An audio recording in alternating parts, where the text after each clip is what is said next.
আসসালামু আলাইকুম রহমতুল্লাহ। প্রিয় দর্শক, দেখেন আপনার একটা জিনিস আমি দেখাতেছি, আপনারা সেটাকে চিনেন কিনা। হ্যাঁ, দেখতে পাচ্ছেন আপনারা, এটা হচ্ছে মান্দার গাছ। মান্দার গাছের আরেকটা নাম হলো শিমুল গাছ। কিন্তু এই শিমুল গাছে দেখতেছেন আপনারা কি ঝুলতেছে, প্রচুর জিনিস ঝুলতেছে। আর সেই জিনিসটাকে আপনারা কি চিনেন? এর নাম হচ্ছে বাদর। দেখছেন কত বাদর ঝুলা দিছে।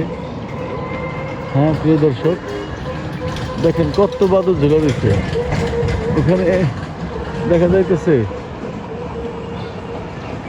হ্যাঁ, বাদর আর বাদর, বাদর আর বাদর, প্রচুর বাদর ঝুলে দিচ্ছে।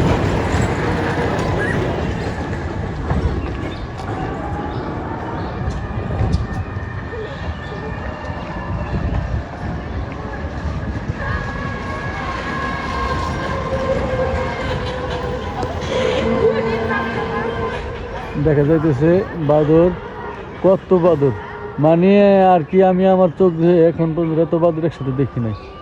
যেভাবে ঝুলতেছে আমার মনে হয় দোহার নবাবগঞ্জের সমস্ত বাদর এখানেই থাকে, দিন এবং রাত্রে।